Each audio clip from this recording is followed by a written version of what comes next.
பையன் சம்பாதிச்சா வீட்டுக்கு பெருமை, பையன் சாதிச்சா நாட்டுக்கே பெருமை. நேற்று லால் சலாம் படம் வந்தது.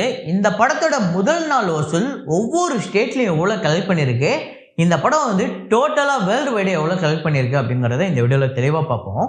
அது மட்டும் இல்லாமல் லால் சலாம் படம் முதல் நாள் வசூல் உண்மையிலே இது ஒரு நல்ல வசூலா இல்லை ஒரு மோசமான வசூலா அப்படிங்கிறத பேசுவோம். ஸோ அப்புறம் லவ்வர் அப்படிங்கிற ஒரு படம், ஈகிள், அப்புறம் ஹிந்தியில் வந்த ஷாஹித் கபூர் படம், இது இல்லாமல் யாத்ரா 2, இந்த படங்களோட வசூல் எல்லாத்தையுமே ரொம்ப தெளிவாக இந்த வீடியோவில் பார்க்க போகிறோம். ஸோ வீடியோக்குள்ளே போகிறதுக்கு முன்னாடி நம்ம சேனலை நீங்கள் சப்ஸ்கிரைப் பண்ணல அப்படின்னா பண்ணிவிடுங்க, பக்கத்தில் இருக்க பெல் ஐகானோட ப்ரெஸ் பண்ணிவிடுங்க. வாங்க வீடியோக்குள்ளே போகலாம்.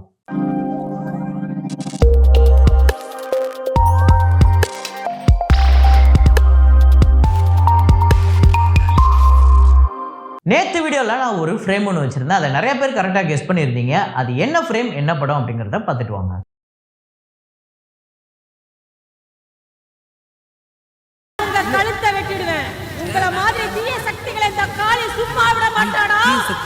ஆமாங்க, தமிழ் படம் தான். தமிழ் படம் பார்ட் 1. அதில் வந்துட்டு அவங்க வந்து அந்த சினிமாப்பட்டி அப்படிங்கிற ஊருக்கு போவாங்க.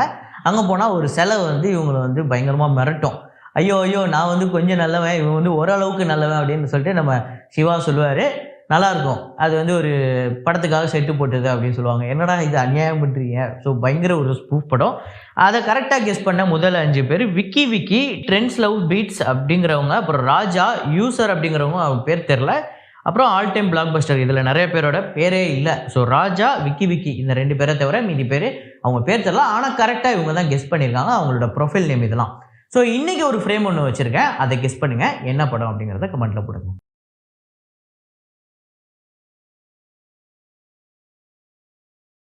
ஸோ நேற்று ரிலீஸ் ஆன படங்களில் நீங்கள் ஏதாவது ஒரு படத்தை பார்த்துருந்தீங்க அப்படின்னா எந்த படம் நல்லா இருக்குது, உங்களுக்கு எந்த படம் ரொம்ப பிடிச்சிருக்கு, வசூல் ரீதியாக எந்த படம் பெரிய வெற்றி அடைய போகுது அப்படிங்கிறத நீங்கள் கமெண்ட்டில் போடுங்க.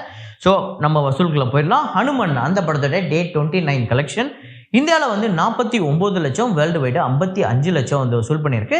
இந்தியா முழுக்க இந்த படம் 226 கோடியே 55 லட்சமும், வேர்ல்டு வைடு 286 கோடியே 45 லட்சம் வந்து வசூல் பண்ணியிருக்கு. ஒரு பிளாக் பஸ்டர் அப்படின்னே சொல்லலாம்.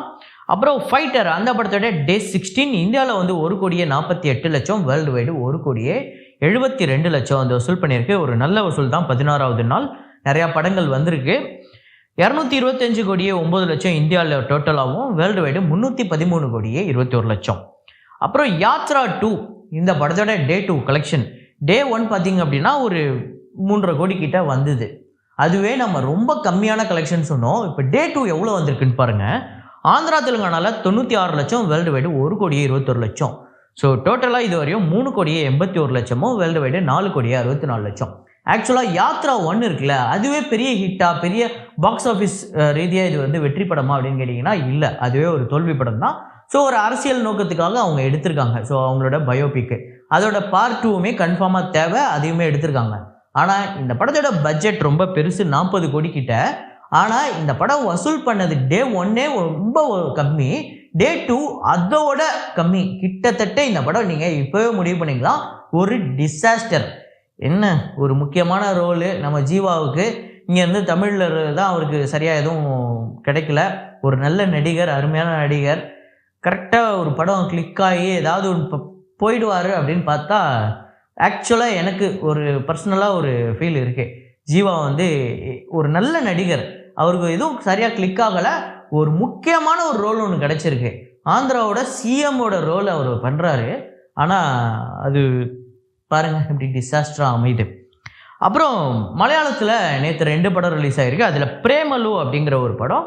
ஸோ இந்த படத்தோட டே 1 கலெக்ஷன் கேரளாவில் 1 கோடியே 5 லட்சம், வேர்ல்டு வைடு 1 கோடியே 33 லட்சம், 3 கோடி தான் இந்த படத்தோட பட்ஜெட். ஸோ டே 1 ஒரு சூப்பர் கலெக்ஷன் அப்படின்னே சொல்லலாம். அப்புறம் அன்வேஷிப்பின் கண்டதும் அப்படிங்கிற ஒரு படம், டொவினோ தாமஸ் அவர்களோட படம். ஸோ இந்த படம் வந்து டே 1 கலெக்ஷன் கேரளாவில் 1 கோடியே 42 லட்சம், வேர்ல்டு வைடு 2 கோடியே 4 லட்சம், இந்த படத்தோட பட்ஜெட் 8 கோடி. ஸோ இந்த படமே ஒரு சூப்பரான கலெக்ஷன் அப்படின்னு சொல்லலாம் இந்த பட்ஜெட்டுக்கு கம்பேர் பண்ணும்போது.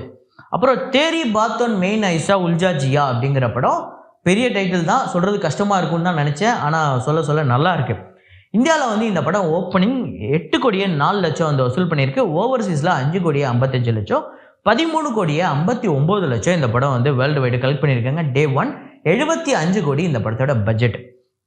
அப்புறம் ஈகிள் ரவி தேஜா அவர்களோட படம். இந்த படம் வந்து படம் பார்த்தவங்களும் நிறைய பேர் நல்லா இருக்குது அப்படின்னு சொல்லியிருக்காங்க. டே 1 ஆந்திரா தெலுங்கானாவில் 6,33,00,000, ரெஸ்ட் ஆஃப் இந்தியாவில் 72 லட்சம், ஓவர்சீஸில் 4 கோடி, வேர்ல்டு வைடு 11,05,00,000. ஸோ இந்த படத்தோட பட்ஜெட் 45 கோடி. டே 1 அப்படிங்கிறது உண்மையிலே ஒரு சூப்பரான கலெக்ஷன் வந்திருக்கு. டே 2 இதோட அதிகமாக வரதுக்கு வாய்ப்பு இருக்குது அப்படின்னு சொல்கிறாங்க.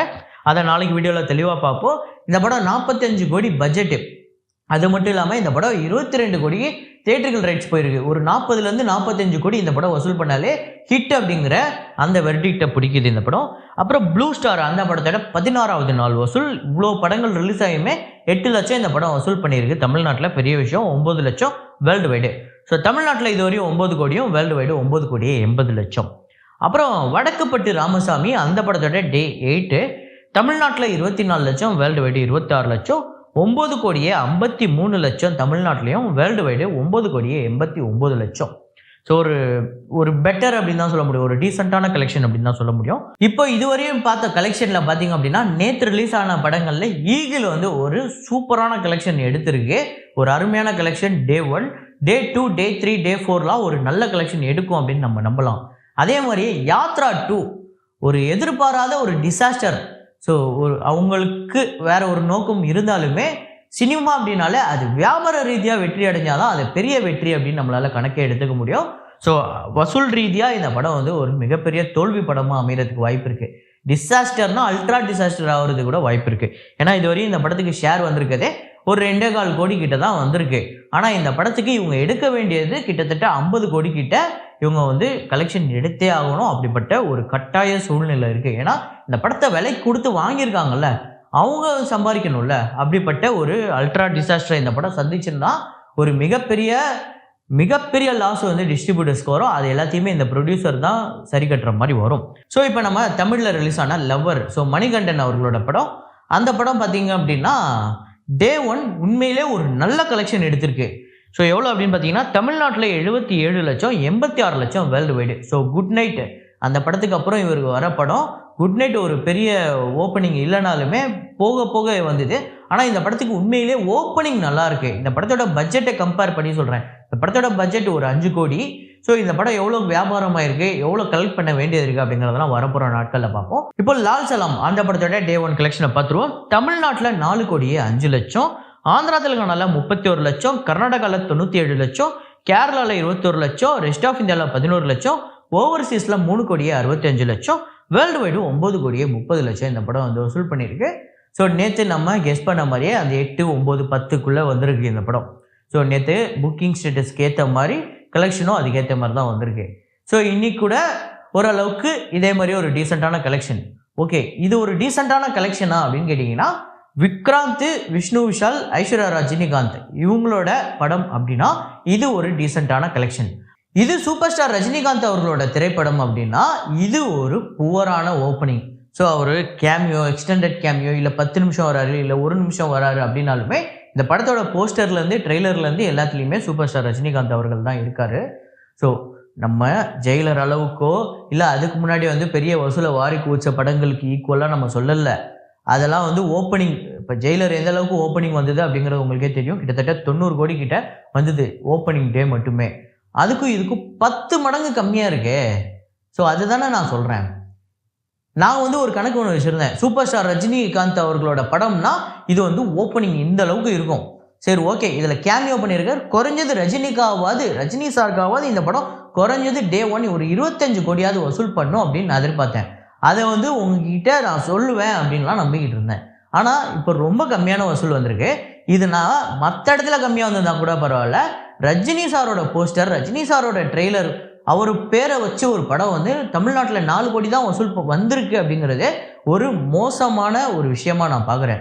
ஸோ இதை வந்து நான் ரஜினி சாரை வந்து குறை சொல்லவே இல்லை, அவரோட ரசிகர்களையும் நான் குறை சொல்லலை. இது வந்து டோட்டலாக ப்ரொடக்ஷன் டீமோட பிரச்சனை. ஸோ அவங்க வந்து இந்த படத்தை வியாபாரமாக்குறதுக்காக ரஜினி சாரை ஒரு பக்கம் யூஸ் பண்ணிட்டு, இன்னொரு பக்கம் இந்த படத்தை ஒரு தப்பாக வந்து மக்கள்கிட்ட இதில் வந்து எப்படின்னா ஆக்சுவலாக நிறைய பேர் புரிஞ்சுக்கிட்டதே இதுதான். இது வந்து விக்ராந்தும் விஷ்ணு விஷால் நடிக்கிற படம். நம்ம சூப்பர் ஸ்டார் ரஜினிகாந்த் அவர்களோட பொண்ணு வந்து டைரக்ட் பண்ணுறாங்க. அதனால் பொண்ணுக்காக கொஞ்சம் சீன் வந்து நடித்து கொடுத்துட்டு போகிறாரு போல், அவ்வளோதான்.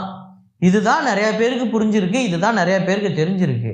ஆனால் இதில் படத்தில் இருக்கிறது ரொம்ப நேரம் ரஜினி சார் வராருன்னு வைங்களேன், அதுக்கேற்ற வியாபாரத்தை பண்ணியிருக்கீங்க, அதுக்கேற்ற ப்ரொமோஷனை பண்ணலையே. கடைசியில் ஒரு ரஜினி சாரோட ஓப்பனிங் இந்த அளவுக்கு போராக்குற அளவுக்கு ப்ரொமோஷன் அந்த அளவுக்கு இருக்குது. ப்ரொடக்ஷன் டீம் அவ்வளோ ஒஸ்ட்டாக வந்து வேலை பார்த்துருக்காங்க. ஸோ என்ன சொல்கிறதுனே தெரில. ஒரு ப்ரொடக்ஷன் டீம் வந்து பெரிய அளவில் ஒரு படத்தை ப்ரொமோஷன் பண்ணாதான், அது சூப்பர் ஸ்டார் ரஜினிகாந்த் படமாக இருந்தாலும் சரி, உலகநாயகன் கமலஹாசன் படமாக இருந்தாலும் சரி, தளபதி விஜயா இருந்தாலும், தல அஜித்தா இருந்தாலும், யாராக இருந்தாலும் அதுதான். இனிமே அதுதான். ப்ரொமோஷன் இல்லாமல் ஒரு படம் ஓப்பனிங் இருக்காது. மேபி இந்த படம் நல்லா இருக்குங்கிற பட்சத்துக்கு வேர்ட் ஆஃப் மவுத்தில் இந்த படம் பிக்கப் ஆகி இனிமே வரப்போகிற நாட்களில் பெரிய வசூல் எடுக்கலாம். ஆனால் வரலாறு என்ன சொல்லுன்னா, ரஜினி சாரோட படம் 2024 10 கோடிக்கு கம்மியாக Day 1 கலெக்ஷன் எடுத்திருக்கு அப்படிங்கிறது ஒரு மோசமான பதிவாக இருக்க போகுது. ஸோ இதை பற்றி நீங்கள் என்ன நினைக்கிறீங்க? எனக்கு உண்மையிலே ஒரு மன வருத்தமே இருக்குது. என்னடா இது ரஜினி சார் படத்துக்கு இப்படி கம்மியாயிடுச்சே கலெக்ஷன் அப்படிங்கிறது. ஸோ இதை பற்றி நீங்கள் என்ன நினைக்கிறீங்க அப்படிங்கிற கமெண்ட்டில் போடுங்க. ஸோ இதே மாதிரி ஒரு வீடியோவில் இதே மாதிரி கலெக்ஷன் ரிப்போர்ட்டில் மீண்டும் நான் உங்களை சந்திக்கிறேன். Signing off Rahman.